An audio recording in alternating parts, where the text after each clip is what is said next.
Hello, fancy knotting friends. John here with Trevette Knots. Welcome back to the channel. This is going to be the tutorial as requested on coach whipping. But before I get started on that, I want to bring to your attention something that's brand new for me, and it's pretty exciting for a new channel because this channel is only 6 weeks old, is we have a sponsor by the name of Nautical USA. I highly encourage you to check out the website, Nautical USA. Dan Knoll does a variety of things, offers a variety of, I'm looking at my computer, a variety of different products that he sells. Meyerson knives, he turns hardwood fids, and you'll see that he does laser etching, laser engraving on the knives, on any object pretty much, does desk nameplates and so forth. A lot of cool stuff on there that I'm not as good at describing, so that's why they have the website, so you can look at it with your own eyes. The way that I discovered Dan in the first place, Nautical USA, was searching for high quality hard laid cotton line, which he's got in great quantities at good prices. So check out the channel. But wait, there's more! At checkout, if you use the discount code TrevetteUSA, you'll get a really good discount, 10% off. So enjoy that. Secondly, on to the subject at hand is this. So you guys most of the people that are watching me at this moment discovered me through Facebook, one of the knot tying groups that we're members of.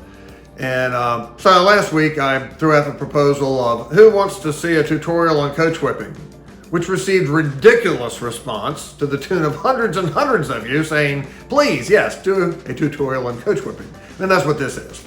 But in that this is a new channel and I don't have a lot of subscribers, if you want to twist my arm to keep doing this, please subscribe, like, and share. On to the tutorial.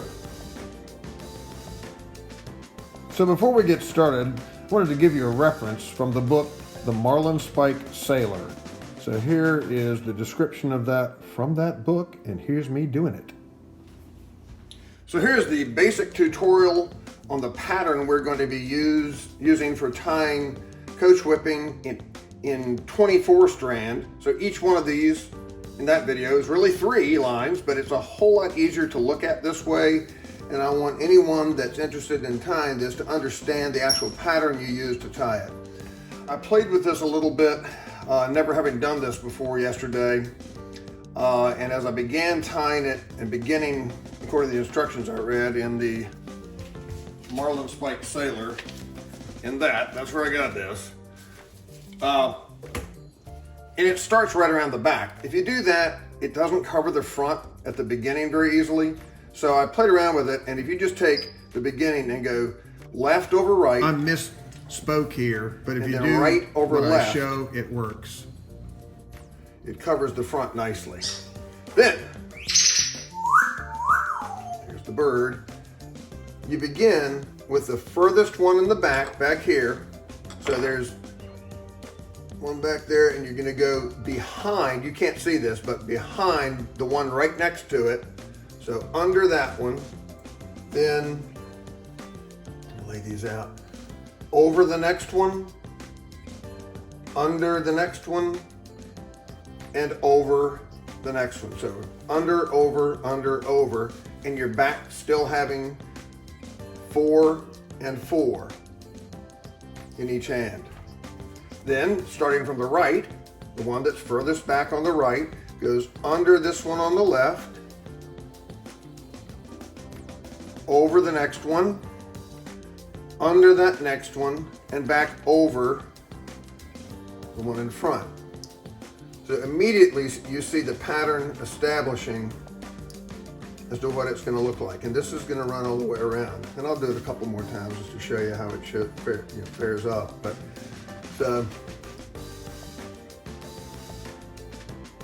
under there, over here, under this, and over that.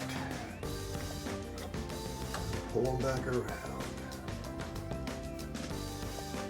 So you'll see that doing this with 3 or 4 strands instead of 1 is a whole heck of a lot more difficult, keeping them straight because you can't see the back. Anyway, so here we go. Let's go around here. This is going to go, this is the furthest one back now, so around the back and under that one, over this one, under this one, and back over in the front. Makes sense? And they keep themselves straight if you pull them tight. This would never cover. Matter of fact, in the video that I do next, you'll see that I probably should have used 4 strands, but that's the pattern because it doesn't quite cover on the core that I have. So the core, it's important that it be correctly sized in relation to what you're tying. So I've sped this up to make it more realistic to watch. You'd be horrendously, tediously bored to watch this. But you can see I've just done the right over left with those 3, and I'm fumbling around with it. I've tied plenty of coach whipping, but not with each strand tripled.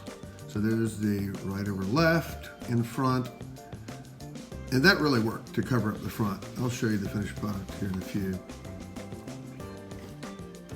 And then finding the 3 that are on the left-hand side and back, and going around the back under the 3 on the other side, then over, under, over, and then back around to the front.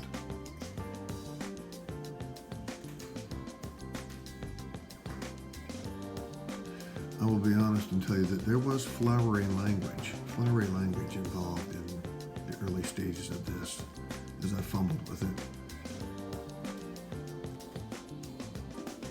No cursing, just flowery language.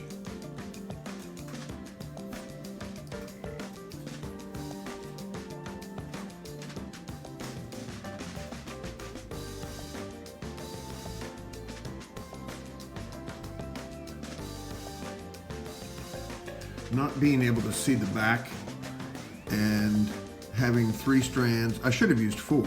4 would have completely covered. But not being able to see the back of your work, you've got to feel it with your fingers to make sure that there's no crossing over. As you can see, I'm doing it in the front here, but then you just follow that around with your fingers to make sure it isn't crossed up in the back. And amazingly, when I got finished, it was not crossed on the back, which was very encouraging because if it is, you got to untie it and tie it again. Most aggravating.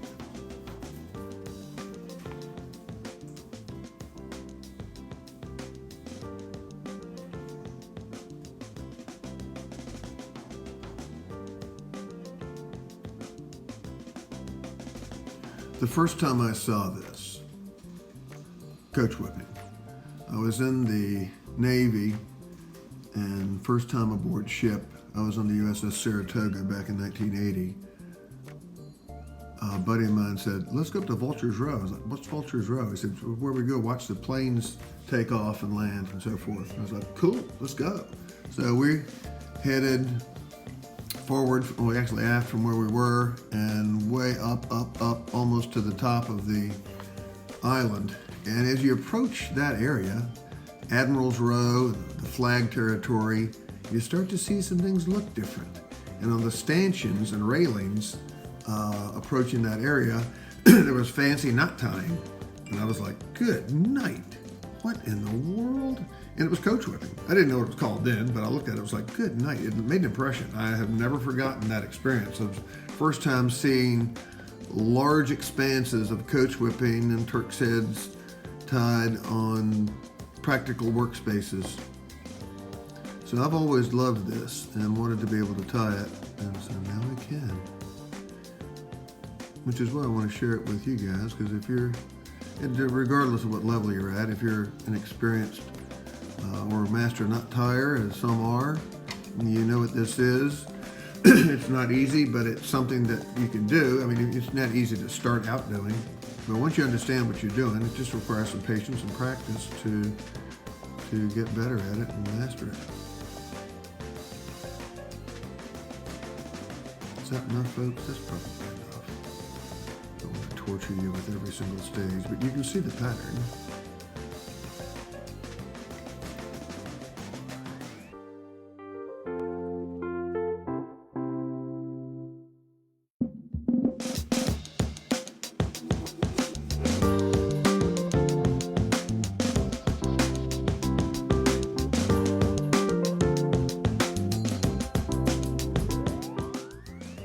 As you can see, I should have used 4 strands instead of 3 because there's gaps. So take note of that. Worth noting, 4 strands is better. Well, hey, thanks for watching. I hope you enjoyed that. I hope it was beneficial. If you have comments, suggestions, make sure to indulge yourself in that. I try to respond to anybody that reaches out to me. Don't forget, discount code TrevetteUSA if you're going to be making any purchases at Nautical USA. And go to that website. It's a good website. There's a lot of information on there and a gallery with all types of fancy knotting stuff that you might enjoy watching. So see you again next time.